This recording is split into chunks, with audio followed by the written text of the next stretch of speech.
굿모닝 OBS의 특별기획 10부작 AI와 정보인권 그 5번째 시간입니다. 기술의 발전은 우리 삶을 편리하게 만드는 한편 일터의 풍경도 바꿔놓고 있습니다. 오늘은 그 중에서도 이 플랫폼 노동과 전자 감시 문제를 집중적으로 짚어보겠습니다. 정보인권과 노동인권 분야 전문가와 함께 할 텐데요. 민주사회를 위한 변호사 모임 디지털정보위원회와 직장갑질 119에서 활동하고 계신 법무법인 두율의 김하나 변호사, 김병욱 변호사와 함께하겠습니다. 어서 오십시오. 안녕하세요. 민변 디지털정보위원회와 직장갑질 129에서 활동하고 있는 김하나 변호사입니다. 예, 어서 오십시오. 반갑습니다. 예, 청취자분들 반갑습니다. 저는 같은 법무법인 두율에서 일하고 있는 김병욱 변호사라고 합니다. 마찬가지로 민변 디지털정보위원회 위원으로 활동하고 있고요. 직장갑질 119에서는 법률 스텝으로 활동하고 있습니다. 오늘 플랫폼 노동자들의 정보인권 그리고 노동자 인권과 관련해서 말씀 전하려고 합니다. 예, 두 분이 그 직장도 같으시고 활동하시는 그 분야나 뭐 단체 이런 것들이 겹치나요? 예, 맞습니다. 네, 무슨 뭐 친한 동료 관계이신 거죠?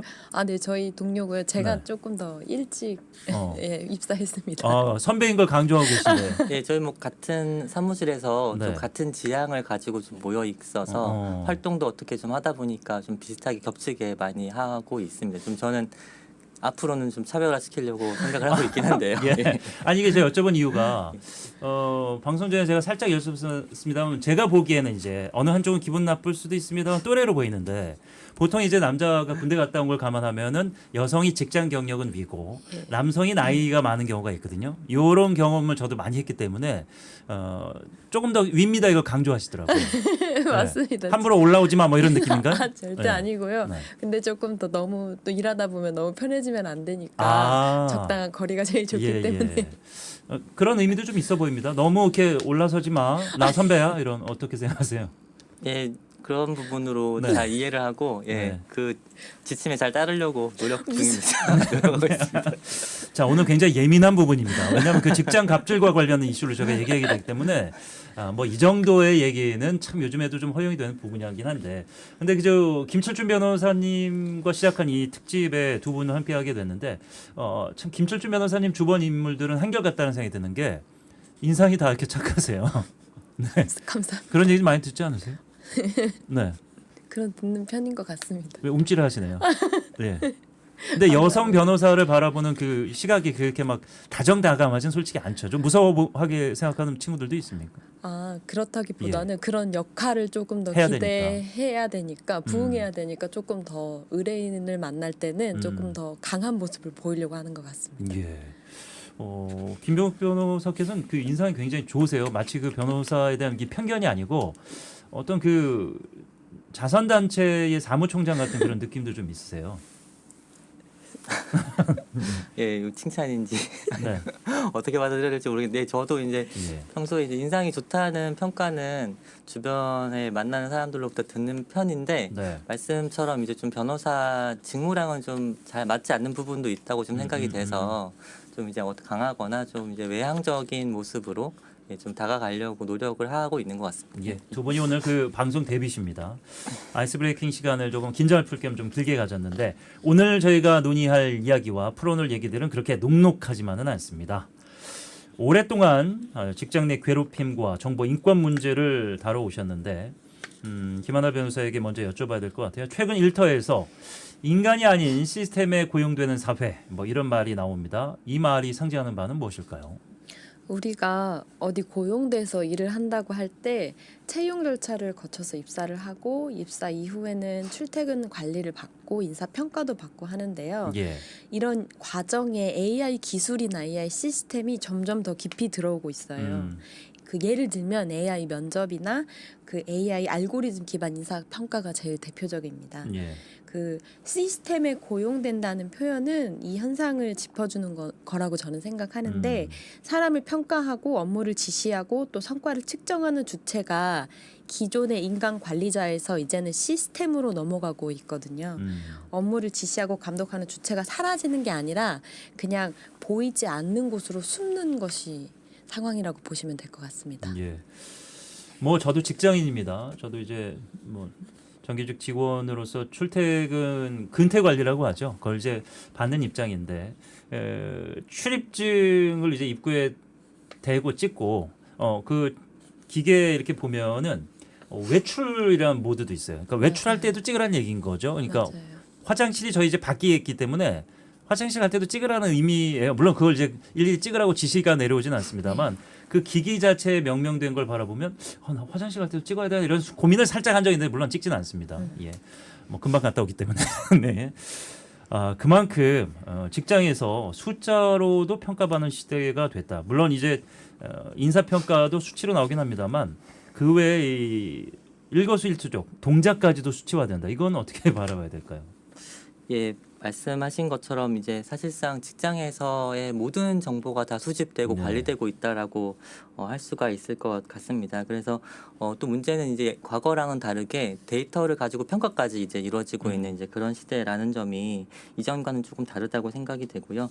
이런 현실이 노동자의 입장에서 이제 바라보게 되면 이제 또 다른 형태의 소외가 될 수도 있겠다라는 네. 생각도 이제 하게 되고 결국에는 어떤 실질로서의 노동은 거의 사라져 가고 있고 데이터화되어 있는 데이터로만 남아 있는 이런 노동만 남아 있는 것이 아닌가 이제 이런 좀 생각도 해보게 됩니다. 예. 저희 작가님이 좀 나이가 있으신가요? 그 영화를 하나 인용해 주셨는데 내가 지난 여름에 한 일을 알고 있다. 이게 한 15년 정도 된 그런 옛날 영화인데 정말 말 그대로 데이터화된 수치뿐만 아니라 CCTV를 통해서 그게 매칭이 되기 때문에 내가 움직이는 모든 일거수일투족은 누군가 볼 수도 있고 누군가 체크할 수도 있고 누군가 확인할 수도 있는 그런 상황입니다. 나를 따라다니는 데이터 그리고 알고리즘 이 모든 것들이 나를 옥죄고 있는 그 현실 차근차근 들여다보도록 하겠습니다. 직장갑질 119 활동을 하시면서 이 디지털 감시와 관련한 상담도 많이 하셨을 것 같은데 현장에서 노동자들이 가장 어려워하는 지점은 어디에 있습니까? 어느 날 그 회사에서 갑자기 업무용 컴퓨터에 사용하는 대화 내용을 보여주면서 이제 네. 감사를 시작하겠다라고 하거나 CCTV 화면을 보여주면서 이제 징계를 하겠다라고 하는 상황을 상상을 해보시면 제일 직감적으로 이해하실 수 있을 것 같아요. 상담을 해보면 노동자분들이 가장 힘들어하시는 부분은 결국 예측 가능성의 문제거든요. 예. 내 정보가 어떻게 수집되고 어떤 목적으로 수집되고 어떻게 쓰이는지 알기 어렵고 알게 되더라도 그게 나에게 불리하게 쓰일지 모른다는 막연한 불안감이 오래 지속되는 것이 가장 큰 문제 같습니다. 예. 내가 언제 어디서 무엇을 하는지 알려고 들면은 회사는 언제든 알 수 있다. 이 막연한 공포감인 거죠. 앞서 제가 그냥 화장실 얘기를 했습니다만 그게 이제 결국 여담이 아니고 실제로도 이런 하소연이 있다고요? 네. 사실 감시 당하는 걸 모를 때는 문제가 되지 않는데 예. 한번 누군가 나를 지켜보고 있다는 걸 인식한 순간부터는 달라지거든요. 사소한 행동 하나하나가 위축이 되고 실제로 화장실 가는 것도 눈치가 보인다고도 힘들어 하시는데 예. 그런 모습을 보면 좀 심리적 압박이 얼마나 일상 깊숙이 들어오는지 저도 간접적으로 체험을 하는 것 같아요. 예. 우리 김미옥 변호사는 군대 네, 다녀왔죠. 예. 다녀왔습니다. 언제 제대를 하신 거죠? 연도를 정확히 대략이요. 대략이요. 2000년대 초반입니다. 이거 요즘 군대를 다녀오신 거니까. 네, 예. 그렇다고 그럼에도 불구하고 그 선후배 위계가 좀 정확하고 강렬한 게 군대니까. 예. 예. 저 생각해 보면은 그 이등병 때 생각해 보면 저희 간식이 이렇게 나오거든요. 네. 그때 이제 초코파이가 나오던 시절인데 정말 옛날이죠.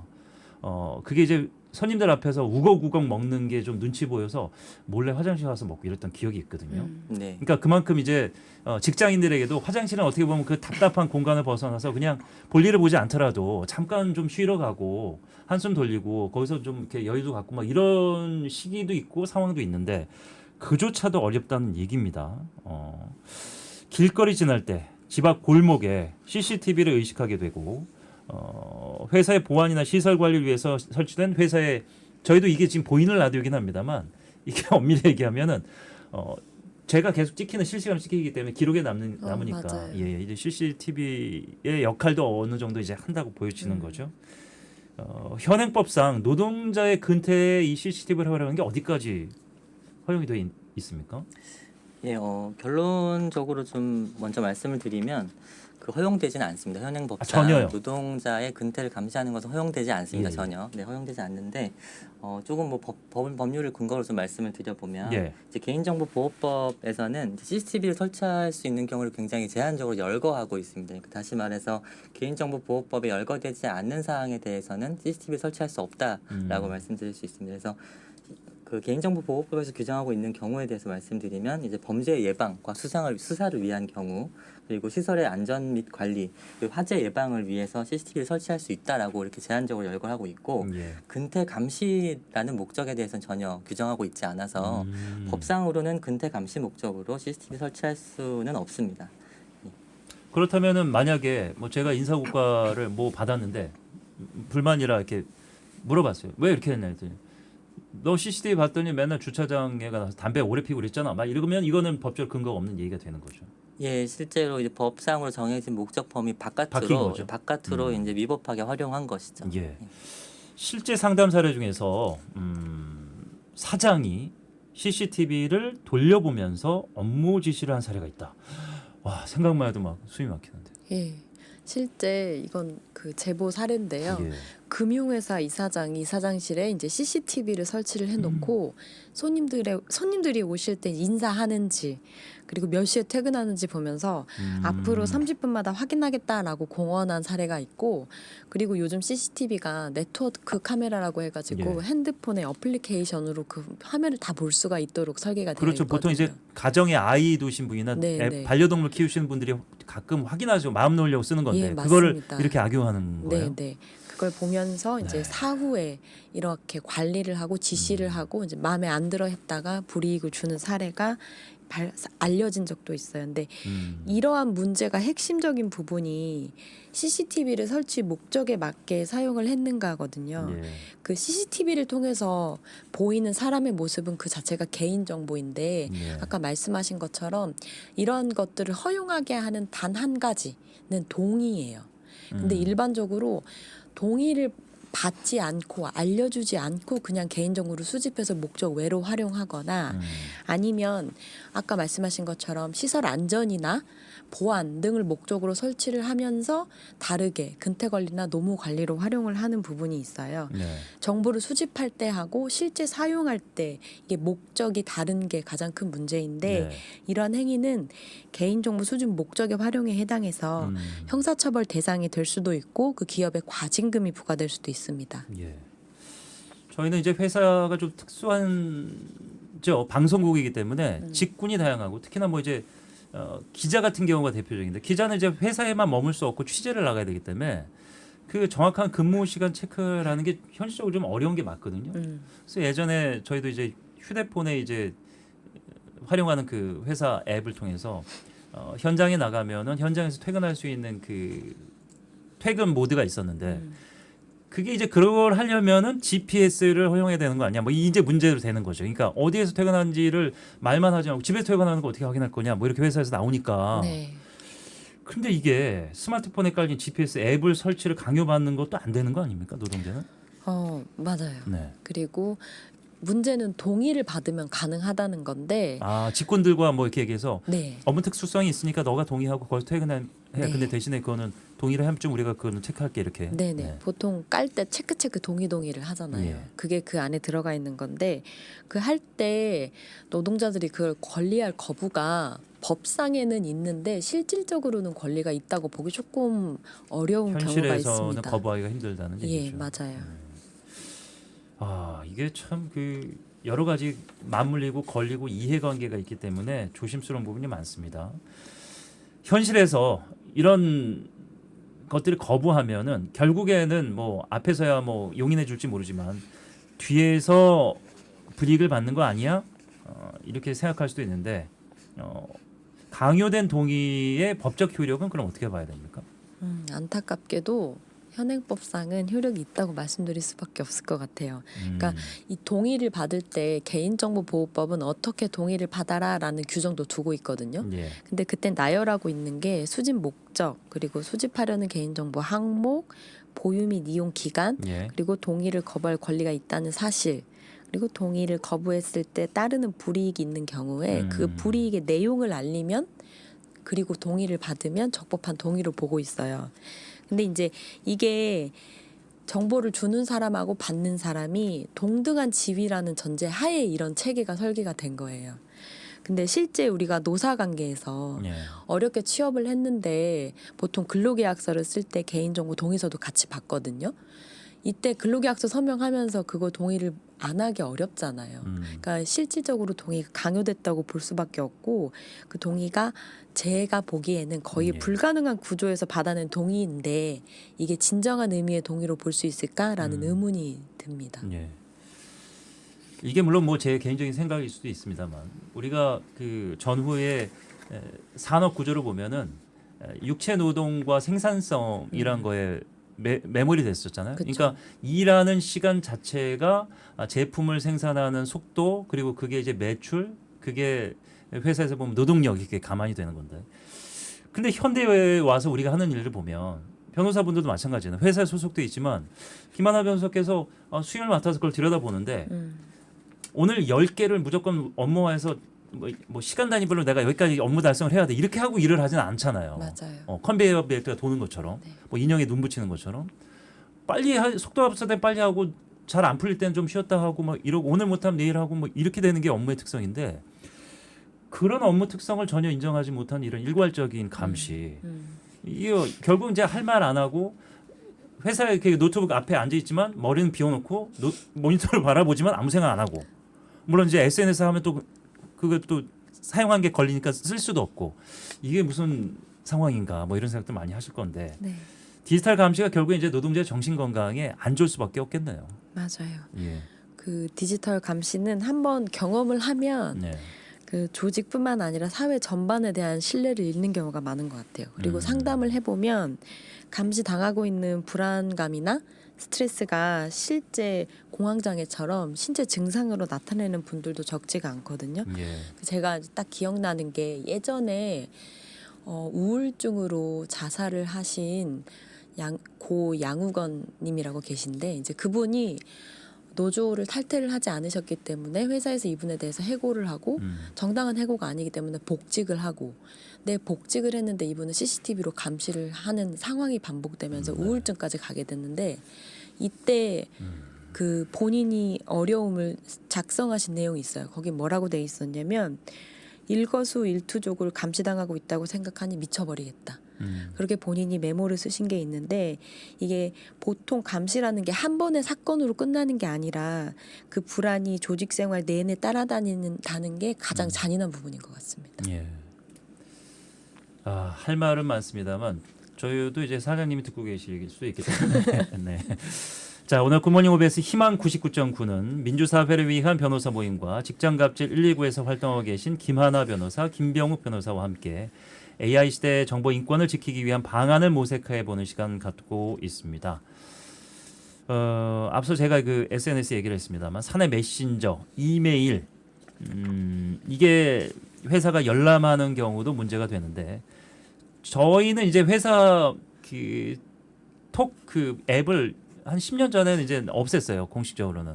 왜냐면 이제 그걸로 이제 회사 업무 하라고 이렇게 줬는데 어느 날 뭐 그 의혹이 있는 거죠. 이거 회사가 보면 어떡하냐. 뭐 이런 의혹이 있어서 노사 합의를 그걸 통해서 그건 이제 없어졌는데 실제 사례가 있죠? 이 메신저나 이메일 열람과 관련해서요?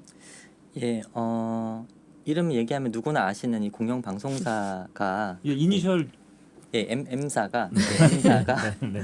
보안 프로그램을 예. 설치해서 노조 조합원들의 이제 이메일, 이제 사적인 정보를 수백여 건 열람했던 그런 사건이 있었고요. 이 사건에 대해서 법원에서는 개인정보 자기결정권의 침해다. 그리고 노조였기 때문에 단결권과 단체 행동권 침해에 따라서 손해배상 책임을 인정한 그런 사례가 있었고요. 그리고 이제 하급심 판례이긴 합니다만 직장 동료의 사내 메신저 계정에 무단 접속해서 대화 내용을 출력하고 그 자료를 상사에게 전달한 사건에서 법원에서 이제 형사 책임과 함께 민사상 위자료 책임을 인정한 그런 사례도 있었습니다. 다만 이제 이런 사례들을 좀 일반화시켜서 회사가 그러면 직원들의 이메일 그리고 사적인 대화를 열람한 것을 일률적으로 다 위법하다고 법원이 판단한 거냐라고 것으로 물어본다면 그것은 아니라고 그렇게 평가할 수는 없을 것 같습니다. 상시적으로 범위 제한 없이 직원들의 사적인 메신저나 이메일을 열람한다라고 하면 당연히 위법하겠지만 예. 정당한 이유가 있는 경우 예컨대 뭐 직원의 업무상 배임 혐의가 문제가 돼서 그렇죠. 회사가 뭐 범위를 아주 한정해서 그 범위 안에서 그 부분을 열람한다고 하면 이제 그것은 당연히 정당한 이유가 있기 때문에 정당 행위로서 위법성이 없다라고 또 평가된 그런 사례도 있었습니다. 그래서 예. 정리해서 말씀드리면 어쨌건 범위를 좀 제한해서 목적에 부합되게 열람한다고 했을 때는 위법성이 인정될 수는 없을 것 같습니다. 예.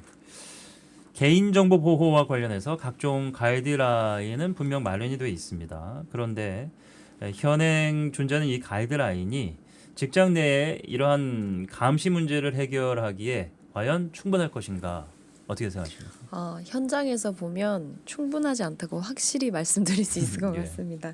그 앞에서 잠깐 말씀드렸는데요. 예. 제일 본질적인 문제는 동의 제도가 노사 관계에서 실질적으로 작동을 하지 못한다는 부분이거든요. 그 개인정보보호법을 비롯해서 관련 법률들은 정보를 수집하는 개인정보 처리자, 그러니까 정보를 제공하는 사람, 정보를 수집하는 사람하고 예. 정보를 제공하는 정보 주체를 사업자하고 소비자처럼 대등한 관계라는 걸 전제해서 설계가 됐어요. 그러니까 소비자는 동의가 없으면 다른 서비스를 사용하면 되거든요. 네. 근데 노동자는 그 선택지가 없거든요. 예. 근데 가이드라인을 아무리 정교하게 만들어도 결국 법이 개정되지 않는 이상 형식적인 요건을 나열하고 그거를 충족했다는 것에 그칠 수밖에 없습니다. 자, 개인정보 보호와 관련된 내용들 저희가 살펴보고 있는데 이게 참 저는 가끔 친구들한테 욕을 먹기도 하고 제가 쓰는 휴대폰이 이게 이 회사가 없으니까 얘기해도 됩니다. 이제 블랙베리라는 이제 예전에 캐나다 회사 이게 이제 오바마 폰으로 알려진 폰이죠. 이거를 저는 이제 10년 넘게 쓰고 있는데 사실 이게 여러 가지 그 SNS는 안 돼요.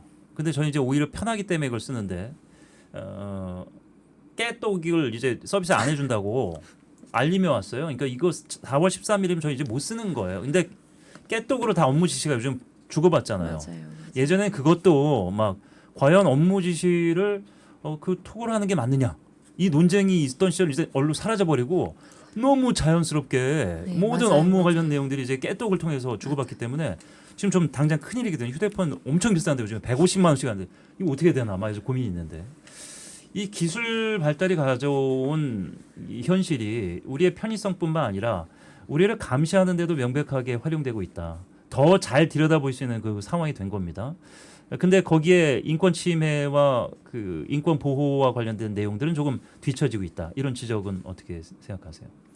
예, 타당한 지적이라고 생각이 예. 됩니다. 그러니까 사실은 개인정보보호법이 이제 개인정보를 보호하기 위한 이런 감시 기술이 있었을 때 이제 이것에 대해서 반대로 대응할 수 있는 어떤 그런 근거가 될 수 있는 그런 법률인데 예. 이제 개인정보보호법이 지난 개정 경과들을 보면 사실 부분적으로 변화가 없었던 것은 아닙니다. 최근에 뭐 자동화된 의사결정, 그러니까 알고리즘이죠. 알고리즘에 대해서 더 설명 요구권을 요구한다든지 뭐 이런 개정이 부분적인 개정이 없었던 것은 아닌데 사실 대부분의 내용은 사실 이전의 내용을 거의 그대로 답습하고 있고 거의 그대로 존속되고 있다라고 볼 수 있고요. 반면에 이제 기술의 발전 속도 같은 경우는 굉장히 급격하게 발전을 하고 있고 누구나 지금 AI를 얘기하고 있고 누구나 체감하고 있는 어떤 기술의 변화가 있는 것인데 이런 현재 생활의 어떤 변화를 법이 전혀 따라가지 못하고 있는 그런 실정이라고 생각합니다. 개인정보보호법도 뭐 마찬가지라고 생각을 하고요. 그렇다면 노동자가 자신의 데이터를 회사가 어떻게 관리하는지 관리 내역을 열람해서 물어볼 수는 있습니까 회사에? 네, 할 수 있습니다.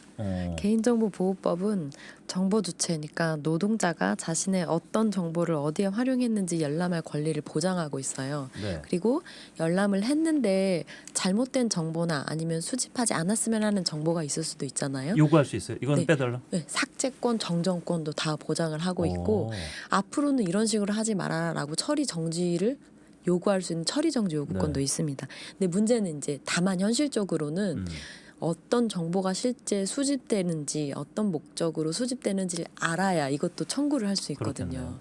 이제 그것만 보장이 그것만 인지하고 계시다면 이런 권리들은 행사하실 수 있습니다. 예. 자, 3부에서 우리 주변에서 벌어지는 디지털 노동 감시의 실태를 짚어봤는데요. 잠시 후 4부에서 알고리즘이 직접 업무를 배분하고 평가하는 플랫폼 노동 현장으로 들어가 보겠습니다. 잠시 쉬고 돌아오겠습니다.